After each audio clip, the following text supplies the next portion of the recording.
Yeah, I mean, it's a little bit of a crapshoot, but you look at, all right, certain cohort of players, more than likely, these players probably are not going to be available, and they're probably going to be somewhere else. No problem. All right, what's that next tier? Where's the line of demarcation? I would just say you're still evaluating those players, even the ones at the top of the board. So again, like I've watched as much film on Travis Hunter as some other players, right? Even though, like, I mean, look, we're not drafting Travis Hunter, like this isn't some newsflash here. But when you do Colorado, it's not like, well, don't worry about Travis Hunter because he's, you know, going to the top 5. Well, you're still going to evaluate him because you never know, like, when that player is going to become available. I would say going back to my time in New England with Cooks. So I say Cooks, I mean, I know Cooks was here in Houston, but, you know, I mean, Brandon was a player, like, I went out and worked out, like him and I, in a bubble, and, you know, he got drafted wherever he got drafted in New Orleans, right? And then we ended up trading for him in New England. So, like, that information is valuable. So you try to, you know, understanding, all right, this group of players, probably in the end, probably not a non-factor, but just not a factor for us. All right, who's the next group?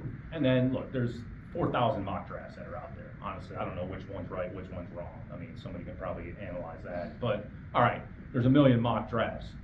I would just say some are probably more relevant than others because some are getting the information from the teams. Like, they're not just making it up themselves.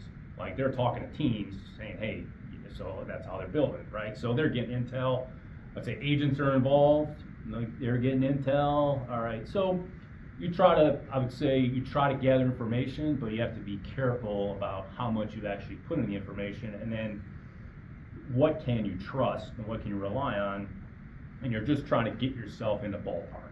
Okay, all right, looks like if we're around here, maybe these 6 or 8 guys, we'd have an opportunity to pick.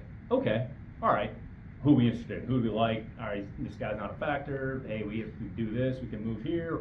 So it's a little bit of cat and mouse, and I'd say some of it you're not going to really know until draft day starts. And I'd say, we've talked about this before, trades are very player driven, you know, so you don't know if you're going to trade up for a player until you actually get the draft day. So again, have to be careful about too much information, but utilize it and then be able to kind of trust, like, say, reliable information from the sources that you think are reputable.